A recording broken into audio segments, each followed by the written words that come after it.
ഇന്ന് ഞാനൊരു unboxing video ആയിട്ടാണ് വന്നിട്ടുള്ളത്. ഒരു പ്രൊഡക്റ്റ് പരിചയപ്പെടുത്താമെന്ന് വിചാരിച്ചു. കുറേ നാളായി ഞാനിത് വാങ്ങണമെന്ന് വിചാരിച്ചിരിക്കുന്നു. ഞാനൊരു റെസിൻ വർക്ക് ഒന്ന് ചെയ്ത് നോക്കാമെന്ന് വിചാരിച്ചിട്ടാണ് ഇത് വാങ്ങിയത്. ഞാൻ മീഷോന്നാണ് വാങ്ങിയത്. ഒരു 500 രൂപയുടെയൊക്കെ ഉള്ളിൽ നമുക്ക് വാങ്ങാൻ പറ്റുന്ന ഒരു ബിഗിനർ കിറ്റാണിത്. അപ്പോൾ നിങ്ങളൊരു ബിഗിനറാണ്, നിങ്ങൾക്കും റെസിൻ വർക്ക് സ്റ്റാർട്ട് ചെയ്യണം എന്ന് ആഗ്രഹിക്കുകയാണെങ്കിൽ ഇത് നിങ്ങൾക്ക് തീർച്ചയായിട്ടും വാങ്ങാൻ പറ്റും. അപ്പോൾ ഞാൻ ഇത് വാങ്ങിയത് ഒരു വർക്കൊക്കെ ഒന്ന് ചെയ്ത് നോക്കാമെന്ന് വിചാരിച്ചിട്ടാണ്. അപ്പോൾ ആദ്യം നമുക്ക് ഇതിലുള്ളത് ഒരു റെസിൻ, ക്രിസ്റ്റൽ ക്ലിയർ റെസിൻ ഉണ്ട്. പിന്നെ അത് മിക്സ് ചെയ്യാൻ ഗ്ലാസ് ഉണ്ട്. പിന്നെ നമ്മുടെ ട്രാൻസ്പാരൻറ്റ് റെസിൻ ഉണ്ട്, ഹാർഡ്നർ ഉണ്ട്. പിന്നെ നമുക്ക് കീ ചെയിനൊക്കെ ഉണ്ടാക്കാനായിട്ടുള്ള അതിൻ്റെ ചെയിനും അതുപോലെ തന്നെ അതിലുള്ള കണ്ണികളുണ്ടല്ലോ, അങ്ങനത്തെ ഐറ്റംസൊക്കെ വരുന്നുണ്ട്.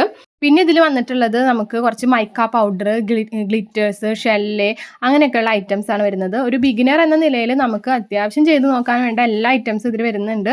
ഇതൊക്കെ നമുക്ക് ഇപ്പോൾ സെപ്പറേറ്റ് വാങ്ങുന്നതിനേക്കാൾ നല്ലത് ഇതുപോലെ ഒരു കിറ്റായിട്ട് വാങ്ങുകയാണെങ്കിൽ നമുക്കത് ചെയ്ത് പ്രാക്ടീസ് ചെയ്യാനും പറ്റും. പിന്നെ നമുക്ക് ബാക്കിയുള്ള വർക്ക് വേണമെങ്കിൽ ചെയ്യാനും പറ്റും. ഇപ്പോൾ അത്യാവശ്യം വേണ്ട എല്ലാ കാര്യങ്ങളും ഇതിൽ വരുന്നുണ്ട്. പിന്നെ ഒരു മോൾഡ് ഉണ്ട്, ഒരു റൗണ്ട് മോൾഡ് വരുന്നുണ്ട്. ഒരു 4 ഇഞ്ചൊക്കെ വലിപ്പം വരുന്ന ഒരു റൗണ്ട് മോൾഡ് ഉണ്ട്. പിന്നെ ഇതിൽ വരുന്നത് നമ്മുടെ കീ ചെയിനൊക്കെ ഉണ്ടാക്കാൻ പറ്റിയിട്ടുള്ള ലെറ്റർ മോൾഡ് ഉണ്ടല്ലോ, അതാണ്. അത്യാവശ്യം വലിപ്പമൊക്കെ ഉണ്ട്.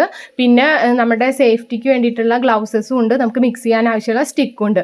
അപ്പം ഒരു ബിഗിനർ എന്ന നിലയിൽ നമുക്ക് അത്യാവശ്യം വേണ്ട എല്ലാ ഐറ്റംസും ഇതിൽ വരുന്നുണ്ട്. അപ്പം നിങ്ങളിത് ചെയ്യണം എന്ന് വിചാരിച്ചിരിക്കുന്ന ആളാണ്, വാങ്ങിയിട്ടില്ല, അങ്ങനെയാണെങ്കിൽ നമുക്കിത് ഉറപ്പായിട്ടും വാങ്ങാൻ പറ്റുന്നതും യൂസ് ചെയ്യാൻ പറ്റുന്നതാണ് കേട്ടോ. അപ്പോൾ ഞാനത് വെച്ച് ചെയ്ത് നോക്കി, സംഭവം സക്സസ് ആയി.